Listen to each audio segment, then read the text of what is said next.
Previously on Ponchos Travels. I'm going on holiday for my 40th birthday in Orlando, Florida. How do you get lost on the Disney Highway? Hey, you're not authorized! Wait! Go to the person!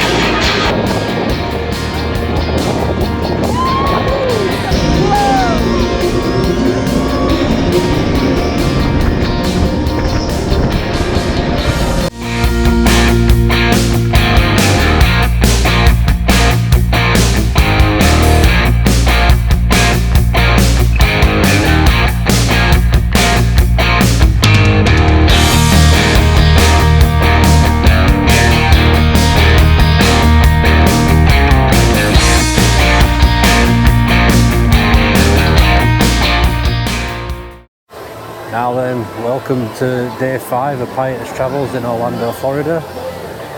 Back at Disney again today, and I have come to the experimental prototype community of tomorrow, aka EPCOT, with its signature icon for the park, the geodesic sphere, also known as the golf ball. So I've had a bit of a nightmare this morning. At this park you've got one ride that's a virtual queue, which is Guardians of the Galaxy Cosmic Rewind. I tried to get a virtual queue at 7 o'clock this morning using the same trick that I used for Tron, Magic Kingdom, and it didn't work. Don't know why. Then I'm using Genie Plus for multiple parks for both here and Magic Kingdom, which I'll go into a little bit later on why. And I booked Test Track first thing. About an hour later, come back saying, no, you have to use it on another, use your lightning lane on another attraction using the individual lightning lane selection, as I had with Space Mountain and Mickey and Minnie's from Hollywood Studios. Yep, that's got a little bit pear-shaped this morning, so usual trick of getting a virtual queue for Guardians hasn't worked today, and Genie Plus Lightning Lane hasn't worked, I think because Test Track has gone down when they were doing pre-opening checks this morning, possibly. So it looks to be quite busy today for EPCOT. Now, it's probably because at Magic Kingdom there is Mickey's Very Merry Christmas Party. That tends to be the thing of when there's a party day, the other parks are generally busier. But I think first thing, I'm going to use this freebie lightning lane to go thank the Phoenicians. That means I'm going on Spaceship Earth, which is actually the golf ball at the entrance of EPCOT. So yeah, the ride is actually inside the geodesic sphere. So I'll see you in there.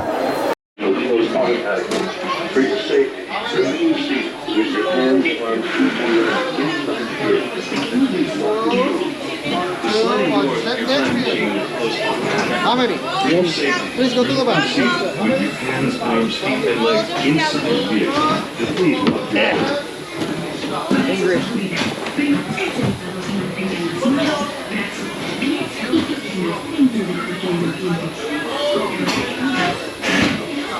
The sliding door on your time machine is closed. For safety, remain seated with your hands, arms, feet, and legs inside the vehicle. Please walk back.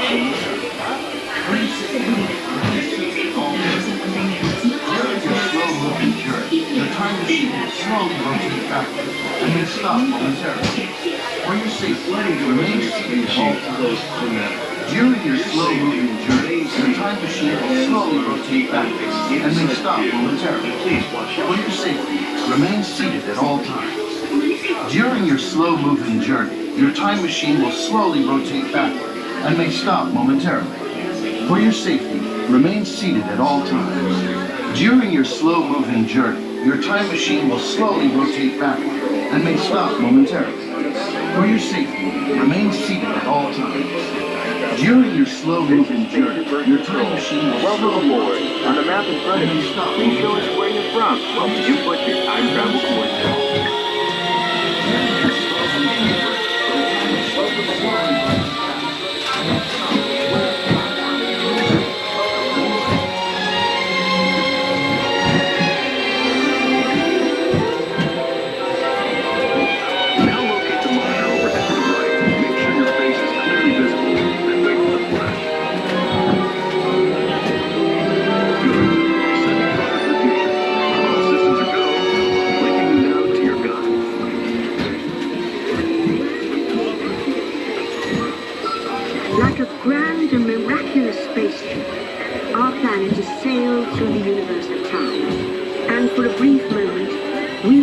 among its passengers.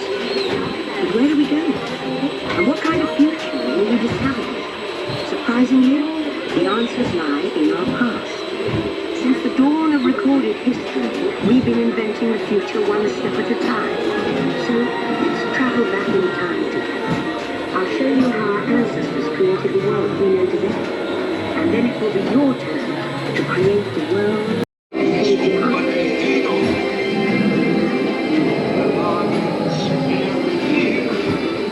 Now let's move ahead to ancient Egypt, because something is about to happen here that will change the future forever.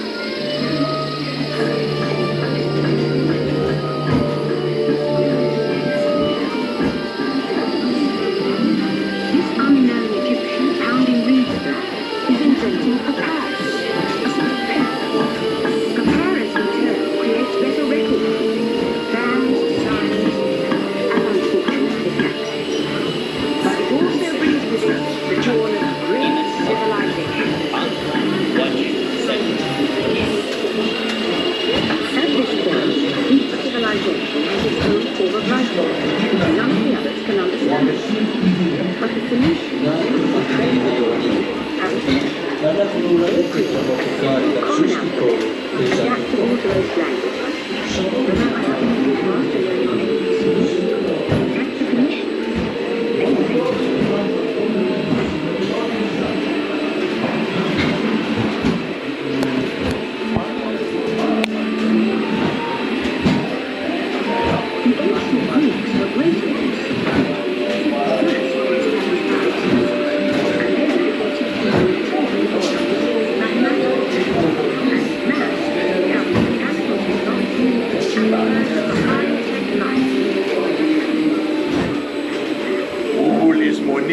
Αυτήν σοφίαν εν κλείδου κατακτηθέμ. Ουρανός τέιε κατέχουν μάλα μυστήριο και τι όλα λύονται από τη μαθηματική σοφία. Προς παράδειγμα, θεωρήσομεν πως η μαθηματική ημών γνώσης δύναται υπολογίσει αστέρων κίνηση. With lessons learned from the Greeks, the Romans created powerful empires. To move their armies around, they built a system of roads all over the known world. Rome built the first worldwide web, and it's leading us into the future.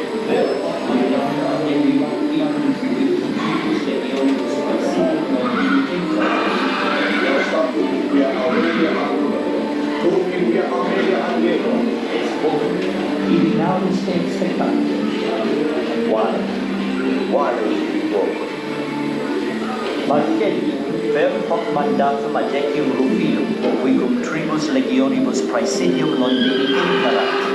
Eustatum in via Aurelia ad Nunum, tum in via Amelia ad Gengo. Et hoc, ibi navis te expectat. Quale tibi quoque?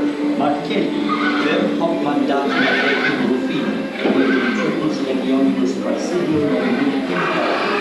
Eustatum in via Aurelia ad Nunum, tum in via Amelia ad Gengo. But then we hit a roadblock. Rome falls, and the great library of Alexandria in Egypt is burned. Much of our learning is destroyed, lost forever. Or so we think.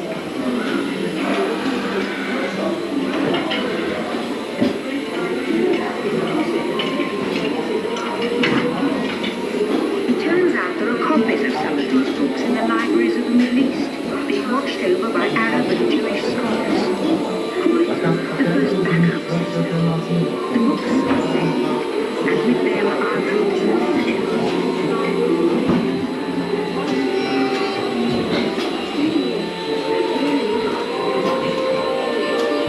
In the meantime, here in Europe, monks toil endlessly recording books by hand. But that is about to change.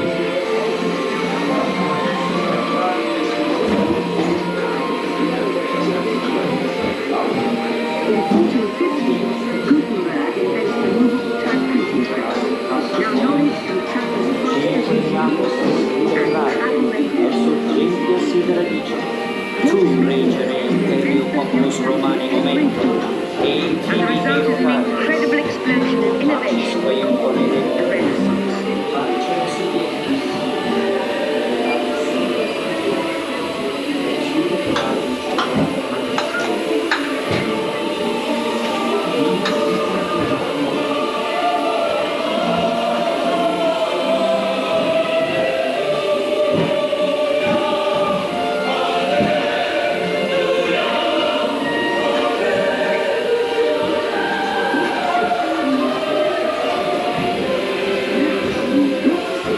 news was just beginning.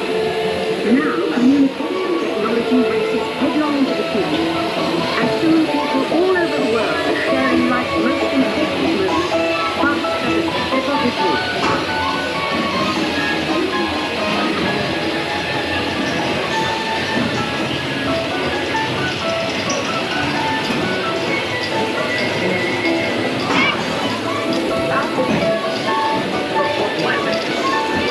You're not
With the remote control, take care of anything you forgot. You leave your country home in an ultra-light, ultra-powerful, totally networked family car that can take you anywhere. You've already planned a trip with your virtual travel agent. Hotels, check. Restaurants, check. Guided tours, check. Getting there is half the fun. Choose a family car that is equipped with virtual tools to teach you about the world outside your window.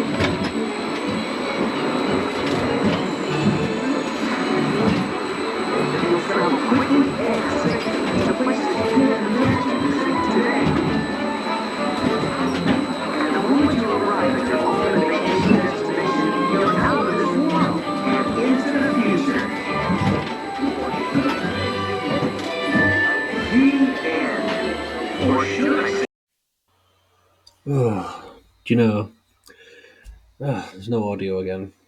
So what I'm basically saying here is that during the narration of Spaceship Earth, it was talking about how the Phoenicians sort of unified languages, written languages in particular, in ancient civilizations around the Mediterranean, so that we can understand it today. So there is a lot to thank the Phoenicians for, because written languages we know it today probably wouldn't exist in the way it does. But also the narration was done by Yorkshire's finest actress, Dame Judi Dench. There has been several actors that have done voiceover for Spaceship Earth in the past, but Judi Dench is the latest. She was born in York. I'm just about to go around now to my next lightning lane, which is Soarin.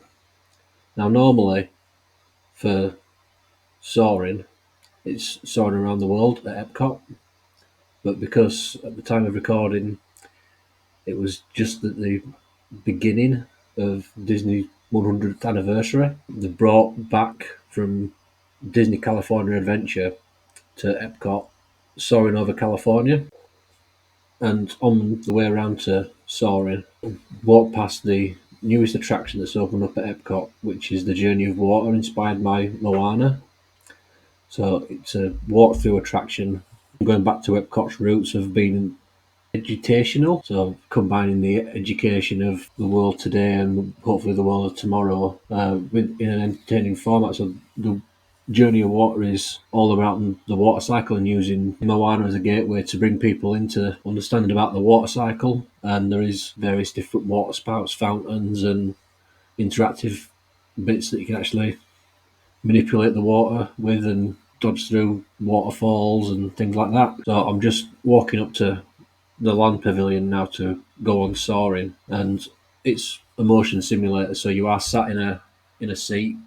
There's 3 rows of seats, but they actually lift up in front of a big IMAX style size screen, and you tip forwards and backwards and side to side to footage of what they've recorded from either helicopter or plane or whatever, but it's supposed to be like on a hang glider. Soarin Over California is, as it says, going around certain areas of California, like San Francisco and into the mountains where the ski resorts are, over orange groves. They also pump smells into the theatre. So one of the areas you go through is at Yosemite National Park. So they pump pine smells in there, and over the orange groves they pump orange smells in there, and it ends up flying into Disneyland at California.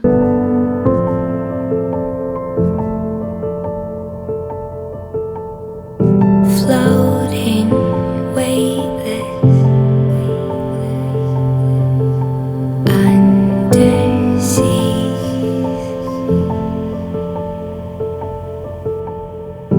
diving, conscious, like a dream.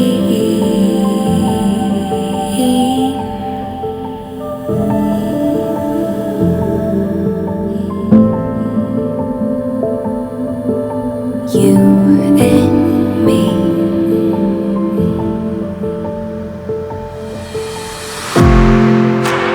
Little by little, we're drowning, drowning down.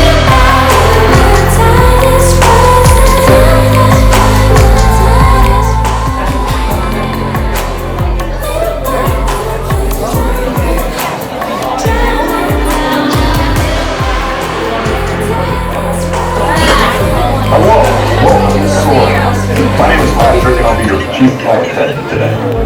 We'll begin boarding in a few minutes, but first I'd like to acquaint you with some important safety information. When the doors to your flight open, please take a seat. Store all carry-on items in the under-seat compartment. This includes cameras, purses, hats, and of course, these little beauties. Next, fasten your seatbelts, inserting them into the buckle on your right. If smaller aviators don't measure up to the height indicator on the seat, just put the belt through the loop in the center strap before buckling.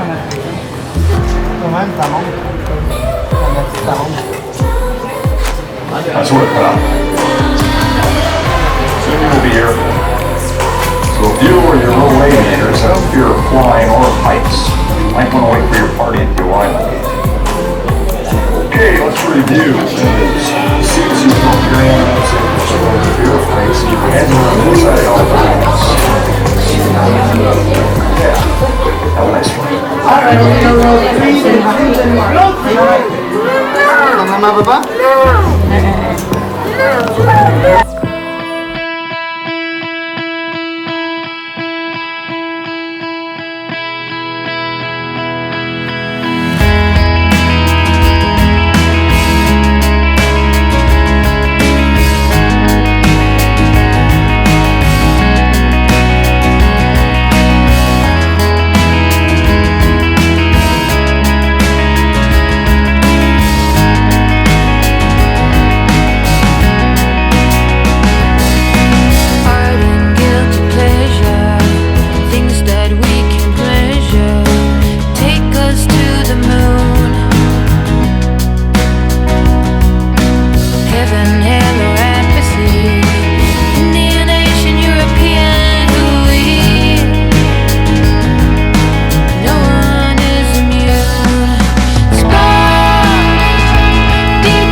Well, I'm not sure how usable any of that footage will be because he had my hairy leg stuck in the middle of the camera, but that is Yeah, okay.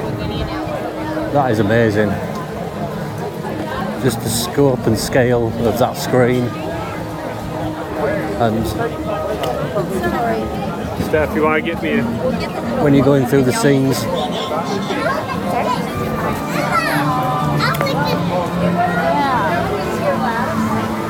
when you're going through the different scenes, the different landscapes, the pump, the smells of that landscaping place into the theatre.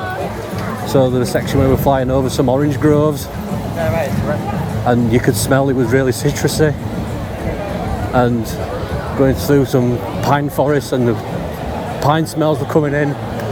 For a brief moment I almost forgot it was a ride. It sucked me in just briefly, I'll admit it, but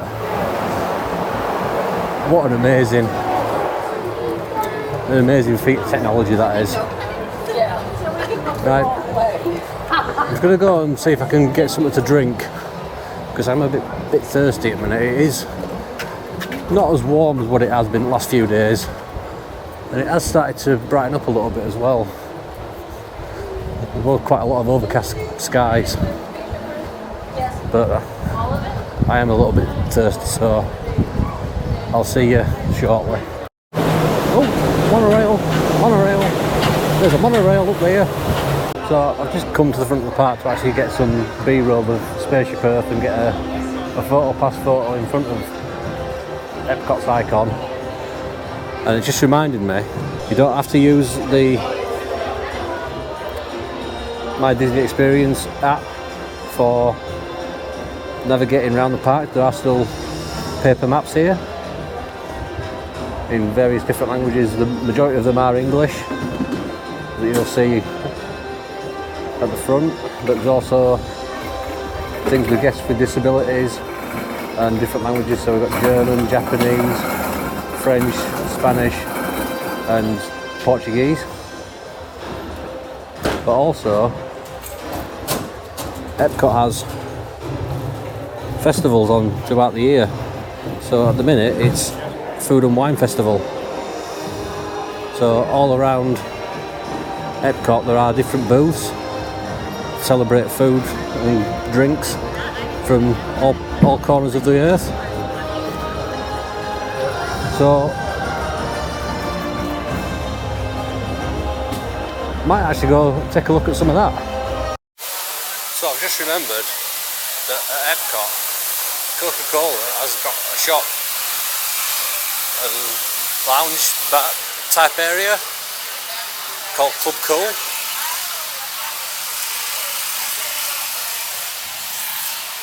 So I'm just looking for that now,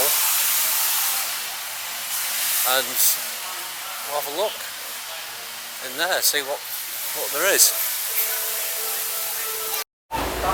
So at the minute I'm actually just following the navigation on the My Disney Experience app, so I'm just going by Connections Cafe, which is the main Starbucks location here at EPCOT. There are lots of different Starbucks locations throughout Walt Disney World, and each park has its own signature one. So as you walk past the Creation shop, and there's a breezeway covered area, and Club Cool is just in the back right corner of this breezeway.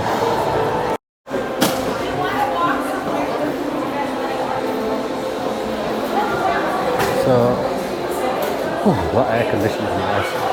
It has started to heat up a little bit actually, so you can see there's all Coke merchandise, bottles, sweatshirts, blankets, as well as fridges with Coke products on the side, off to one side.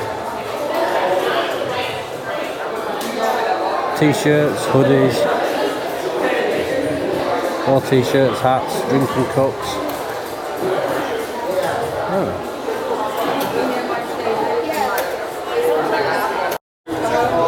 So there's flavours from around the world, so there's different Coke products that are available from different parts of the world. So let's try this one. called Beverly from Italy. So you just get a small little sample cup. Ugh. No, that is absolutely vile. Ugh. Okay, I've got a confession here. I did know that Beverly is quite polarising, but that is absolutely disgusting. So let's try something else. The Dominican Republic Country Club. Let's have a try of that.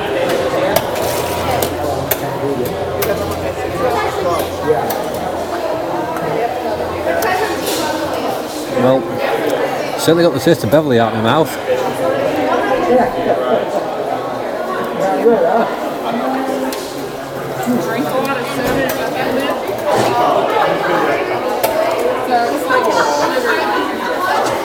Tastes a little bit like Calpol. If you're from the UK, you'll know what Calpol tastes like. It doesn't look like it at all, but it's got a certain taste of Calpol about it.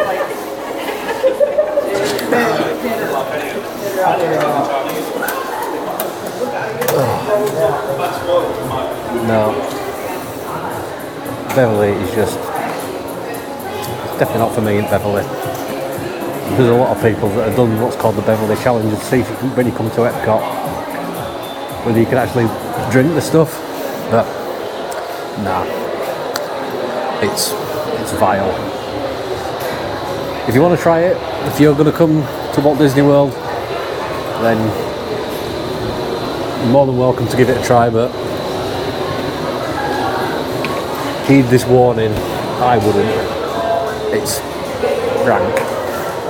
Oh. Oh, right, okay. Yeah, so I'm now going to get an Old Faithful ice cold carbonated beverage.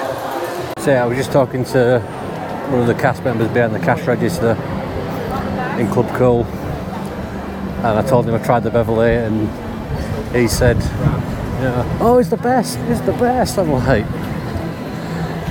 oh, and he said, well, that's what we're supposed to tell people. I'm like, yeah, okay. But apparently his daughter likes it. There's no accounting for taste. So I think I've just heard test track go around. Yeah. Not sure whether they're testing it. There's quite a long queue for it, so probably not going to look at that today, but I'm going to go and have a wander down into the World Showcase Lagoon area of EPCOT and see and show you what's down there. So as I've been walking around the parks, Disney parks, over the last few days, my Magic Band Plus has been buzzing and flashing lights at me, and I'm like, oh, what's that about? Oh, it's just started vibrating at me now. So there was a chap and his mother there, I think, saying, what do you do, what do you do? So you wave your arm in front of the golden statues that are dotted around for all the different characters, and you either play some music, or if it's a known character like Woody or Mickey or any big characters, they'll say a certain phrase back to you. So yeah, I mean, they were put in for the 50th anniversary of Walt Disney World, and you could use the Disney Parks Play app to collect certain achievements when you've scanned all 50 of the statues across all the 4 parks. But since the 50th anniversary celebration is now finished, they've left the statues in place but taken the 50th emblem off the bottom of the statues. So that was just as I was walking down into World Showcase. There's the one for Figment, the dragon from Journey into Imagination, which is a ride here at EPCOT. So I've got a line landing lane booked for mission space between now, just after 12:15. Not really 12:30 and 1:15. We just want to have a quick look around the UK pavilion briefly, and go to the Morocco pavilion, because the Morocco pavilion is quite interesting. So I'll explain more about that when I get around there. There's one thing in particular that I want to show you about the UK pavilion for people watching from the UK. So the UK pavilion, you look at it, if you're from the UK, you think, it looks not like UK. And now, in 2023, no it doesn't, but the cultural significance of some of the architecture that they've put on here is quite significant, really. Like I say, that's the main gift shop within the UK pavilion, where you can get certain things from the UK, like Walker's shortbread biscuit, and across the way is the Rose and Crown pub. If you try and find one of them in the UK, and by that I mean a red phone box,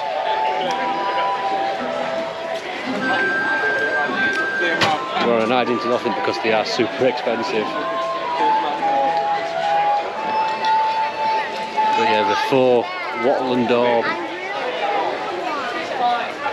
frontage of Queen's Table.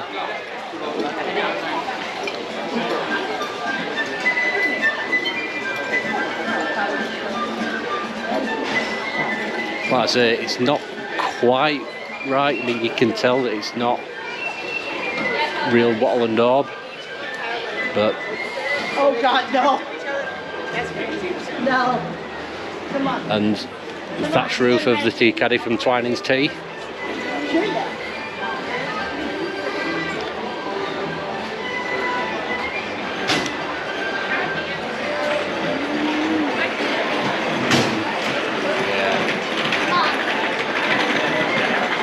It's only skin deep.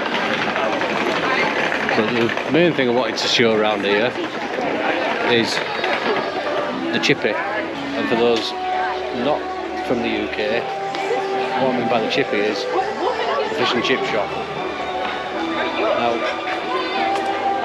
back in 2007, that was actually sponsored by Harry Ramsay's, which was a Yorkshire-based fish and chip restaurant chain.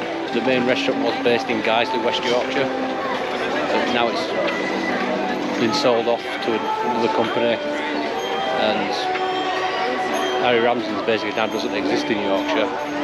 It does everywhere else in the UK, or particularly seaside towns like Blackpool, and I think Brighton's got a Harry Ramsay's, but not where it came from, not its spiritual home. So now it's just called Yorkshire County Fish Shop. So let's have a just quick look at the prices.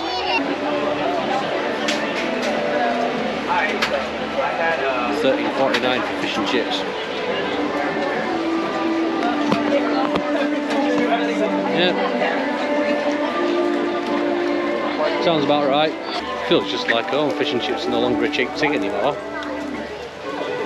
So I'm going to make my way around to the Morocco pavilion, because like I said, there's something unique about that pavilion that does require a little bit of explaining.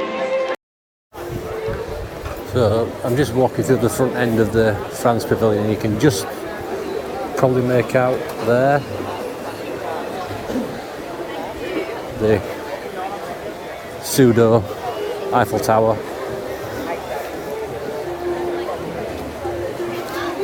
Not quite exactly what Gustave Eiffel designed, but it gives you the impression. So the Morocco pavilion is just next to the France pavilion as you come round anti-clockwise from the entrance to World Showcase.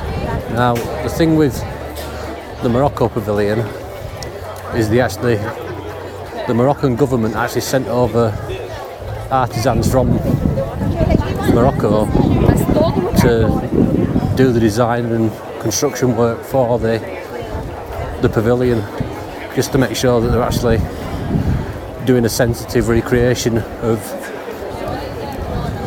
Moroccan culture and not making it tacky, I suppose is the phrase I'd use. So just have a look around here for a little while, just to look at some of the detail.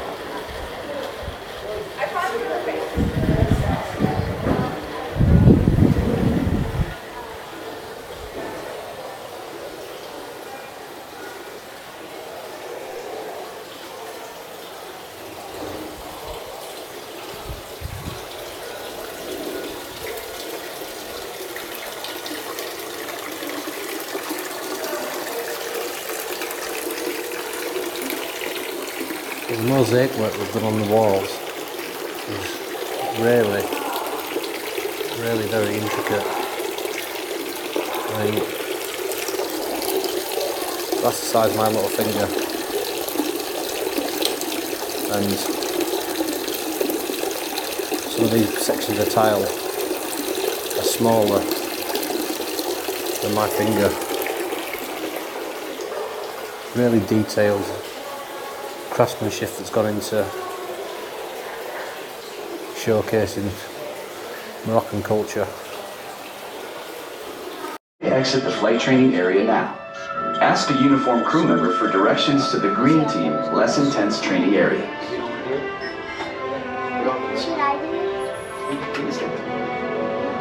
Intense training.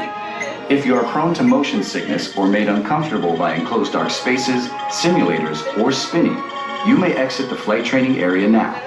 Ask a uniformed crew member for directions to the green team, less intense training area.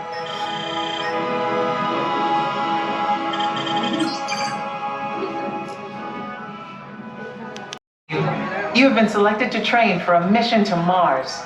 Teams are awaiting your arrival at the landing site here at Valles Marineris.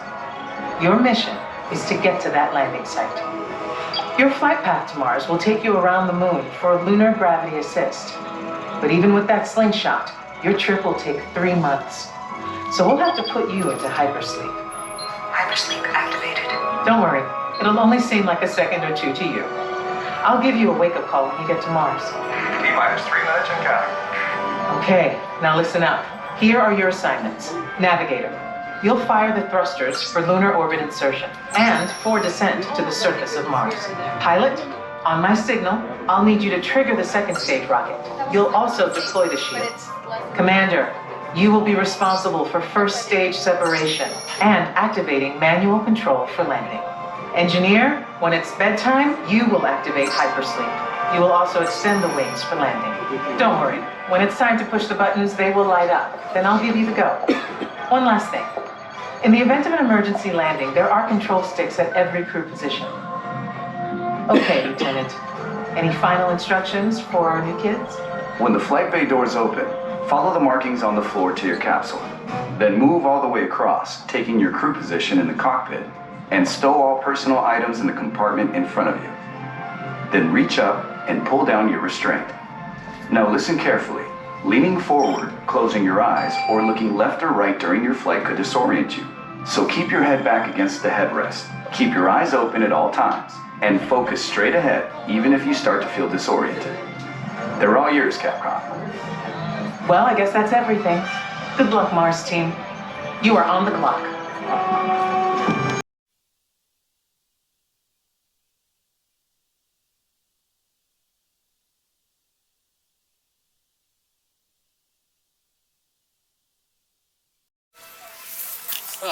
I got lost in the majesty of the Morocco Pavilion, for want of a better phrase, and I realised that I was running late for a lightning lane for mission space.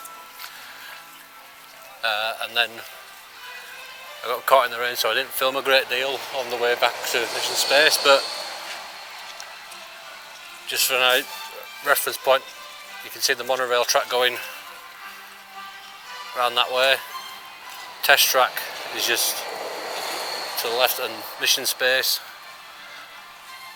is off to the left hand side. So there is two sides, a green and an orange. One is just to simulate an orbit around Earth, because it is a full-on simulation like you would see astronaut training simulation,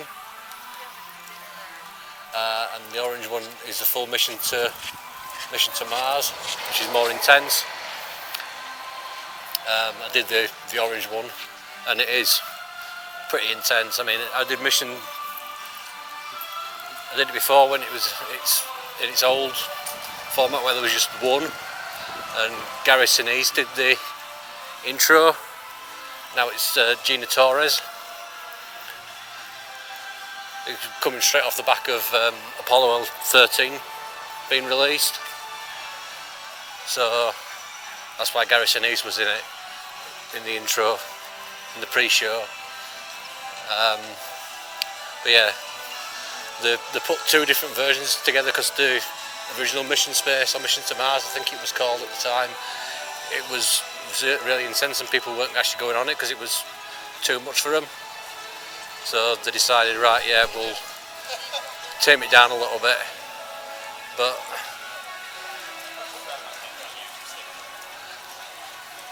so just down from Mission Space, there is the Xandar Pavilion, aka Guardians of the Galaxy Cosmic Rewind. Now, there is another virtual queue that opened up at 1 PM. I did manage to get in that, but the callback time is like 7:20 at night. So I don't know whether I'm going to be in EPCOT for that length of time, because like I say, I am going back over to Magic Kingdom for Mickey's Very Merry Christmas Party. I don't know if I'm going to stay until that late, I'm not sure. As you might be able to tell, it's just like being back at home. It started raining a little bit, so the camera's just clipped to the shoulder strap of my bag, hence why you can't see my face, only my hands at the minute.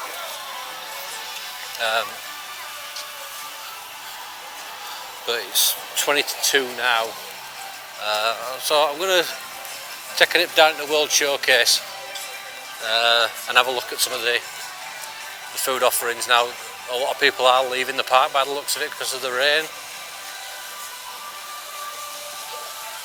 They look to be going towards the exit because, like I say, it has started raining. It's probably been raining for a while. It was raining when I went into Mission Space. But there's some people that are still walking around, going deeper into EPCOT. So, like I say, I'll have a wander around World Showcase. Go clockwise this time rather than anti-clockwise towards Morocco. So the reason why I didn't want to wear a Disney poncho is because they're a bit of a pain to get on. The rain is still coming down a little bit. It's quite what we call in Yorkshire mizzly, so it's really fine rain that's coming down at the moment. But I remember to bring my coat with me today rather than forgetting and having to pay another $12 for a Disney poncho. But yeah, they're just so much easier to get on.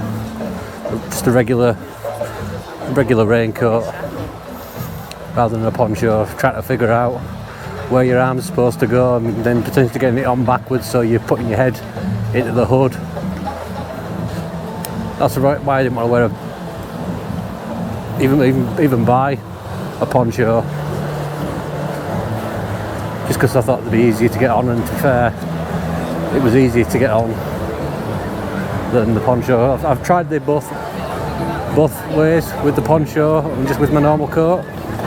I think my coat's just easier to get on, and also, even though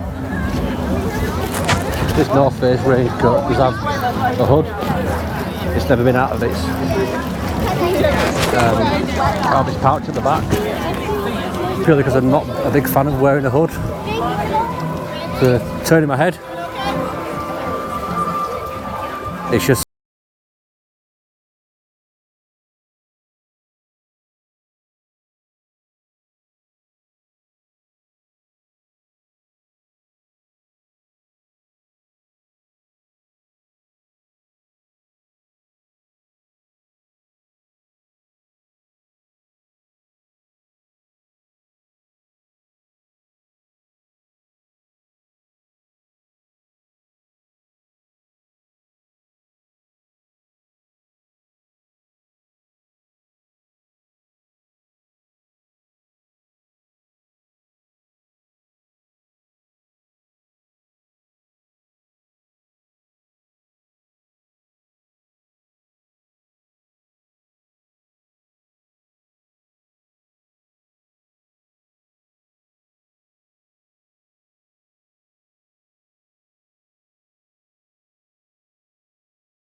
try and get on the virtual queue for Guardians, and then Ultima one for Hollywood Studios to Animal Kingdom.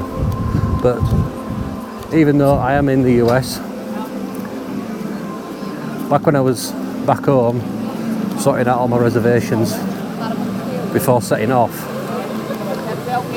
it automatically sent me to the UK version of Disney World website. It didn't send me to the US version, but even over here now, it still sent me to the UK version, so I don't know why it's done that, it just has. But I've had confirmation emails from Disney saying, yeah, your reservations have been changed. So that's a little bit of a pain, is that, but having to shuffle your reservations around. I mean, I probably could have still kept Animal Kingdom, done it in the morning, then come to Epcot in the afternoon, but I wouldn't have got on Guardians because the second virtual queue doesn't open up until, it opens up at 1 PM and you can't actually park up at the minute until 2. So I want to ride Guardians. So that's the best thing that I could do at the moment, is just change the reservations around. And to be fair, Hollywood Studios, I got everything done that I wanted to do.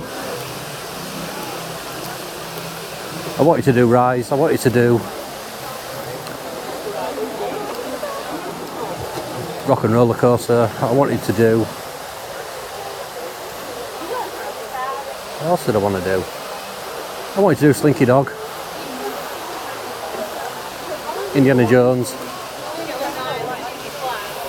So yeah, the main highlights that I wanted to get done, I have got done. And like I say, one of the things with Epcot and Hollywood Studios is that they are linked by one of the newest bits of transportation on Disney property, the Disney Skyliner, which is like a cable car gondola system that goes between Epcot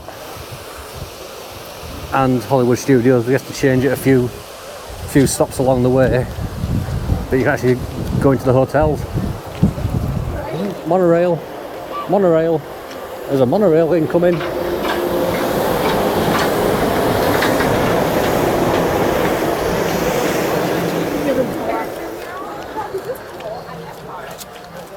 Sorry, it's just the thing, whenever you see a monorail at Disney, you've got to point it out, is what I've seen people do. So But yeah, I'll show you roughly where the Skyliner goes from. You probably saw it when I came into Hollywood Studios the other day.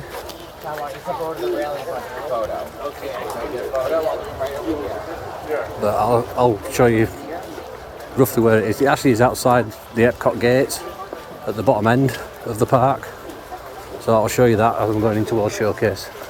So just as you're coming out of the UK Pavilion, before you get to this bridge here, rather than going across that bridge over into France, if you take a right,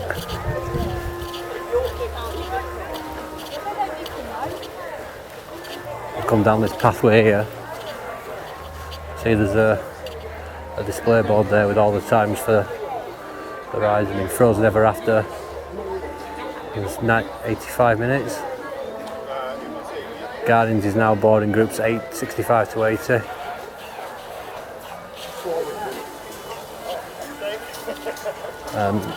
So, like I say, continuing down this path.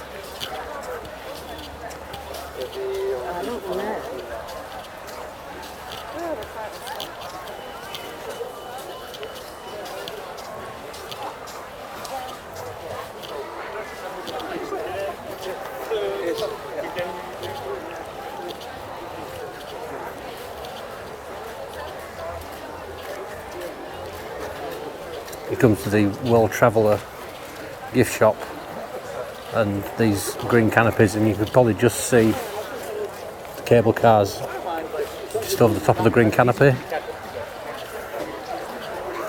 So this is known as the International Gateway. Are we right in the middle? So that is park exit, so you can go out that way.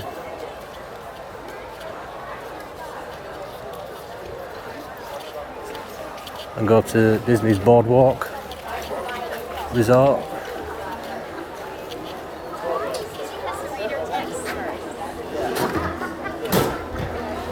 And you can probably just see there cable cars coming in and out, Skyliner pods coming in and out of the Skyliner station. So yeah, you can actually get to Disney's Riviera Resort, the Caribbean Beach Club Resort,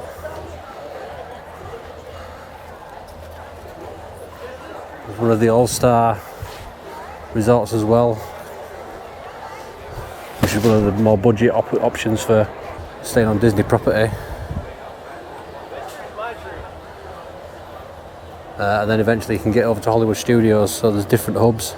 I'll put a screen grab or screen recording in here now for the Skyliner route from EPCOT to the resorts and over to Hollywood Studios.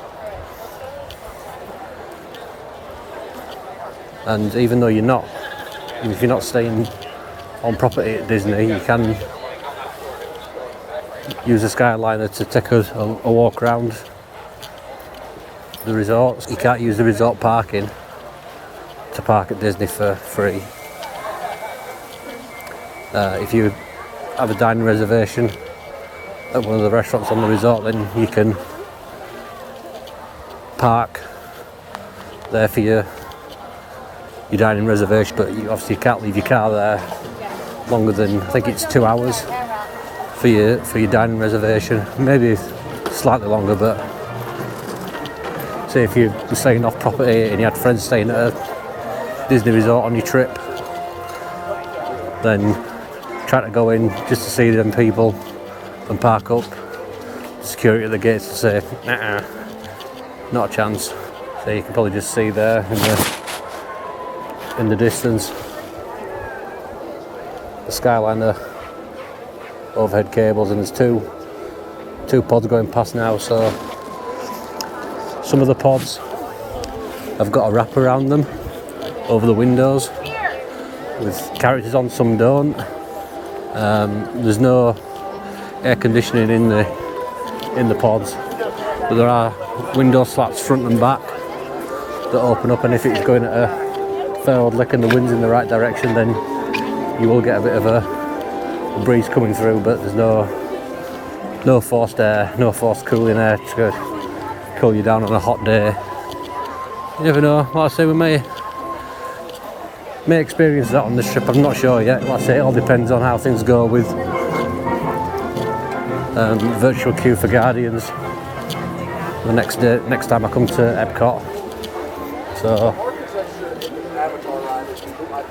I'm gonna go around to the American Pavilion because there was something on the menu that piqued my interest. So I'll see you when I get round there. So I'm just walking through the Japan Pavilion at the moment, and I'm just taking my coat off because I was getting quite warm, and there's just been a nice breeze coming through. Even though it's rained, it's still 24 degrees.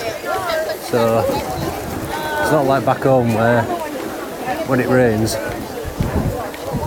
the temperature drops dramatically. It's been 24 degrees all day. Highs are 25, but it's still been about 24 degrees. But like I say, the rain hasn't taken that temperature down. But it's starting to pick up the rain again, so I'm just going to put my coat back on. I've just got to the American Pavilion, or the American Adventure as its full title, and it's very colonial architecture, colonial inspired architecture of the front of the pavilion. So I'm gonna see about something to eat.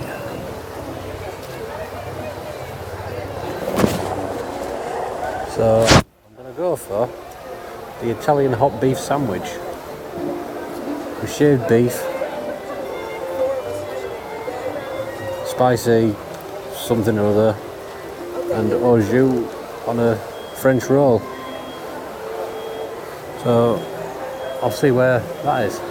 So I've just stopped filming for a second there and turned the corner and found exactly where to go. So from the main front of the pavilion, Flavours of America is just to the right hand side of it. So there's cash registers or tills to the left of the kitchen booth. So I'm going to order that and go from there.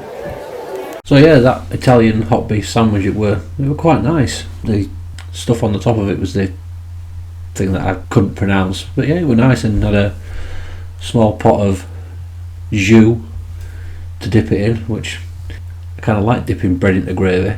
The only thing with portion sizes for the festivals at Epcot is that they are quite small, and that's one thing that people have complained about in other videos on YouTube, that for the price you pay you don't get a right lot for your money. So I've got to say that Disney's animatronics have come on leaps and bounds in recent years. I mean, the level of detail in that, oh, hang on a minute, that's actually a proper bird. It's a real bird, is that, not an animatronic. So I'm only joking, I knew it was a real bird to start off with. But there's just one thing to bear in mind: I would not indulge in feeding any of the animals that are around Walt Disney World or Florida in general, because they will become used to guests and visitors feeding them, and it doesn't do any good for them and the natural environment as well. Their digestive system won't always be able to handle the food that we have as a normal rule. So I wouldn't feed any, and that would be my advice to yourselves. Don't feed any of the animals that are around, especially Animal Kingdom, but any of the natural occurring animals, especially them little things there. The grey North American tree rat. Thought you did too. And I recall them that because grey squirrels are actually an invasive species in the UK. They've decimated the native red squirrel population because they unintentionally came over from North America, and they are classed as vermin in the UK, so I have no affinity for the grey squirrel at all. So I'm going to just nip into Regal Eagle Smokehouse to try and get something to drink because they only had water at the Flavours of America booth. So yeah, I just want a Coke. I'm not bothered about drinking beer at the minute because I've got the car and I don't drink and drive.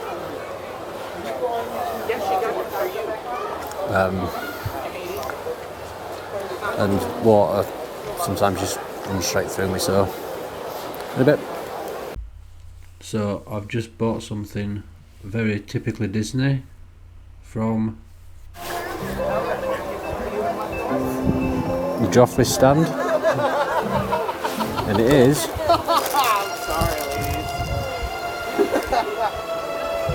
pink donut, and this thing is huge. I mean, that's the size of my hand, and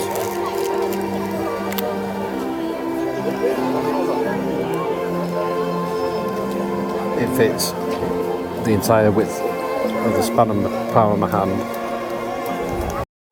So just between the Italy and Germany pavilions, there's a little model village with some model trains running around, which you think, what's all that about? Why is that there? Well, it's actually quite some significance really, because one of Walt Disney's passions, away from what he's known for, was trains. So much so, he had a model train that you could actually ride on in his back garden. That's why at the Disney Castle parks there's a train that runs around the perimeter, because Walt wanted a train that he could ride on. So when he built Disneyland, he built a full-size train. Hey, if it was his money, do what he wants. But yeah, so that's the little nod to old Mr. Disney. So whilst I was getting that hot beef sandwich, I was talking to the cashier. It looked like she was part of the Disney College program.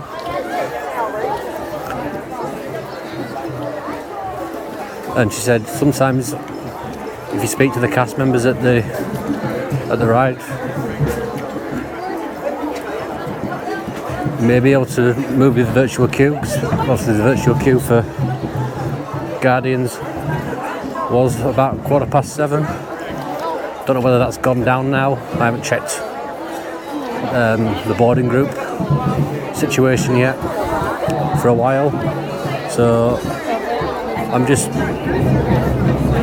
walking around the other side of the World Showcase towards the China Pavilion, and I'll have a look in a minute, see if that return time window has come down in it, and if it hasn't, then try talking to the cast members and see if they can move it up. Obviously being a party one, it may happen, but it may not, so like, talk to them, find out if they say no, it's not going to happen. Okay, fair enough, no problem, I'll cancel that virtual queue and head off over to Magic Kingdom to get checked in for Mickey's very Merry Christmas party tonight. yeah, this might be just a bit of a whistle-stop tour of World Showcase. You may be thinking, oh, he's rushing, but I just want to give you a sense of what EPCOT's like. I will be coming back in a few days, and I will be going in more detail and hopefully getting on more of the attractions as well. Like I say, I don't know what happened this morning with the virtual queue. Whether it's just because there was that many people wanting to ride. It's still a very popular ride, even though it's been open 18 months, something like that. So we've just gone past the Norway Pavilion, and as you can probably hear from the background music, we're approaching Mexico. And EPCOT's house, mariachi band, Mariachi Cobre.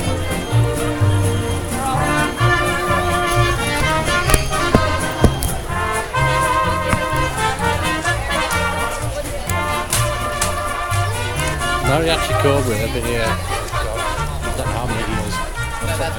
It's been a long time been here. Like I say, they are the house mariachi band. That's actually the pavilion building for Mexico, and inside there is a boat ride, the Grand Fiesta Tour with the 3 caballeros. So the Grand Fiesta Tour was rethemed after EPCOT opened in 1982. A few years later it was rethemed, and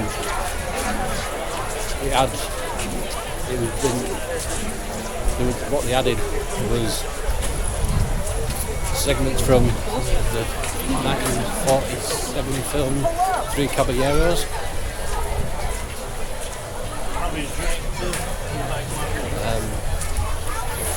I think that happened in the sort of mid-90s, something like that. I'm not 100% sure. I'll find out and put it down below exactly when that was rethemed. But it was definitely like that the last time I was here. Definitely. Definitely it was. The Muppets are in there. They have so I'm going to pickle milkshake. Guardians Peanut butter now. jelly Just wings. try and speak to a cast member and see if I can.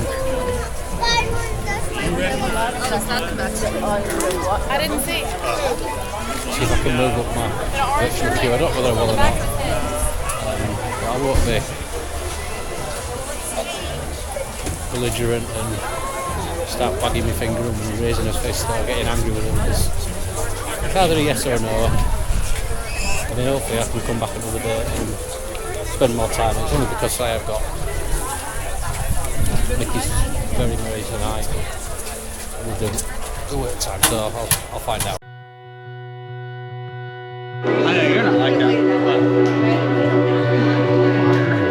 What I find intriguing is that not only are your voyagers receiving and sending data, they are also serving as ambassadors, carrying greetings from new terrans to the universe.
center, making room for everyone. Thank you.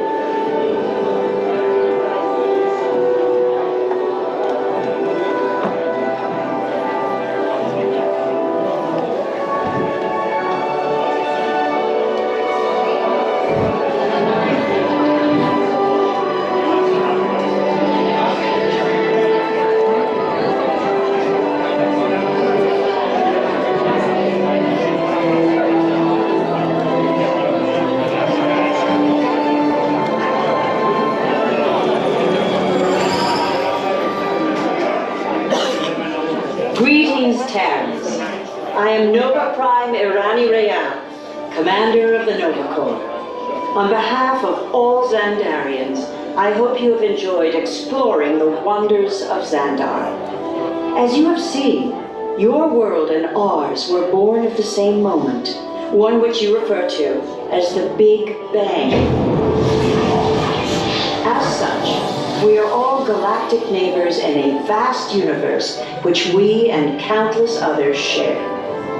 For you to travel to Xandar would take 2.5 million years, assuming you had a ship that could fly at the speed of light. So we decided to come to you. But even we could not have reached you so easily were it not for the Cosmic Generator, an advanced piece of Xandarian technology that creates jump points, artificial tunnels that act as shortcuts, linking distant points in space. It is our desire to share this wondrous technology with your people so that together we might explore new worlds and create a brighter tomorrow. And now, as the culmination of the wonders of Xandar, you will be teleported to a Nova ship above your planet for a demonstration of the Cosmic Generator. I trust you will find it an unforgettable experience.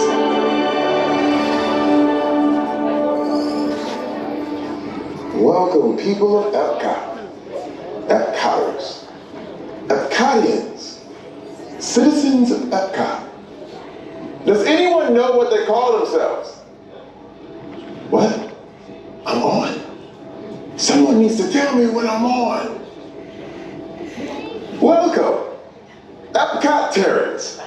I am Centurion Talmeric, and we're just about ready to teleport you up to the ship for the demonstration. As you're about to enter a secure Nova area, I must ask you to put away your Terran communication devices at this time. Recording of any type is strictly prohibited. I am very serious about this. Now, please step forward into the chamber. You're gonna love this. I know what happened last time someone did not stand where I told them to, okay? Stand by for teleportation. Here we go.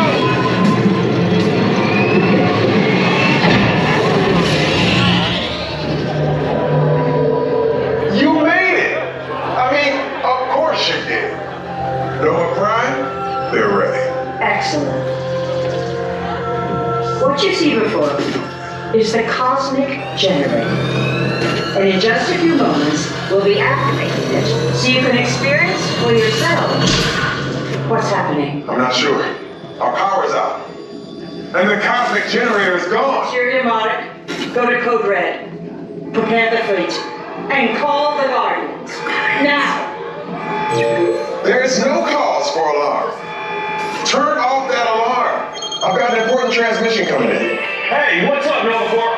Our Cosmic Generator has been stolen. What? How? Why didn't we think of that? That thing's gotta be worth a fortune. I am Groot. Good question. Yeah, who do you think took it? Perhaps that really big man outside your ship. That is a big man. I need to alert Nova Prime. I have been watching Terrans for eons. That's not creepy at all. This species has failed. Wait, whoa, we didn't even know there was a test. He's got the Cosmic Generator. He's creating a new jump point. Jump point to where? It's some kind of mute jump point. It's going back to the dawn of time. Dawn of time, why? To erase some error. Well, that doesn't sound good. Your time is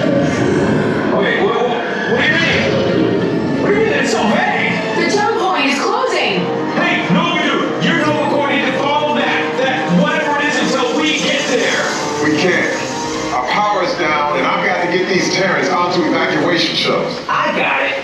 Reprogram the shuttles to follow through the jump point. Wait, what? Look, they're our only chance of keeping track of that whack job until we get the cosmic generator back.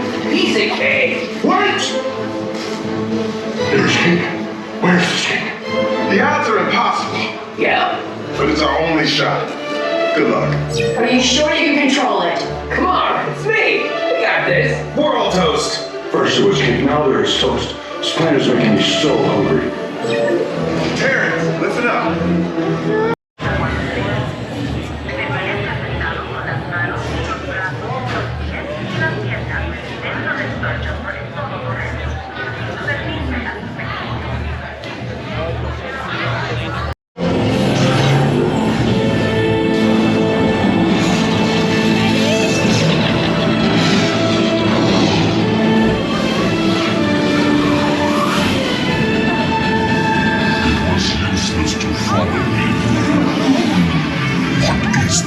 Noise. No one's gonna stop rock and roll from existing. What have we done? I think we jumped back.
Oh man, that is a good ride. That is a good ride. So, very kindly, did say yes, you can go ahead because you are a single person and you have got other things going on. But I wouldn't try doing that if there's a group of you or a couple. I wouldn't try it. Like I say, and I was very like, well, if you can't do it, then it's not a problem. But yeah, so glad I managed to do that today. Right, it's now 4:30. I'm gonna head off out of EPCOT now and get off to Magic Kingdom for Mickey's Very Merry Christmas Party. I'm so excited to get this down on video about Guardians. I haven't got an external mic up. I'm so excited. That's a good ride. So one thing with Guardians is as you're sent backwards in time, there's a selection of potential selection of different songs that can play. I'll put a full list down in the description, and if you're not familiar with the songs, I'll put a link to Spotify so you can listen to them as well. But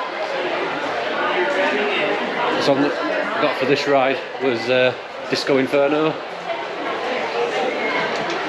So yeah, there's Iran by Flock of Seagulls, Blondies, One Way or Another, Tears for Fears, Everyone Wants to Rule the World, September by Earth, Wind and Fire,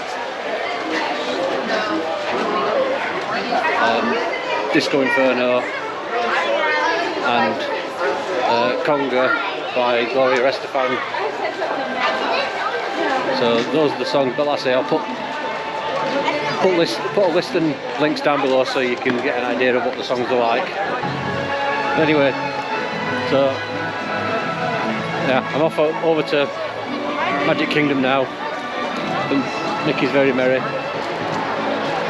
Hope you've liked this video, and if you do, give the video a thumbs up, and make sure that you're subscribed and click that notification bell, and I'll see you in a bit.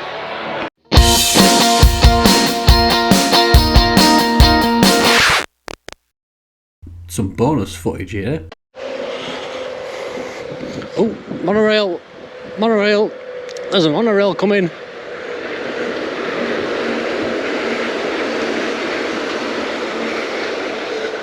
So you might be thinking, Dave, how do you keep getting back to your car every day? You know, surely car parks must be absolutely massive. They are. Now, on the My Disney Experience app, there is a car locator section in the app, but by all accounts it doesn't work as accurately as what you might think. From what I've understood, all it does is put your row number and your lot name into the app. It doesn't actually point you to the specific point on the row, but if you have an Android phone, you can drop a pin on Google Maps to the exact location of your car. So whilst you're sat in it, get your phone and drop a pin. Or if you're using an iOS device, an iPhone, and you've got Apple CarPlay enabled on the car, if your car comes with Apple CarPlay, which to be fair, a lot of them now do, once your phone's been connected to Apple CarPlay, it automatically puts a pin for your parked car in Apple Maps, so you can come straight back to your car, no problem. And also,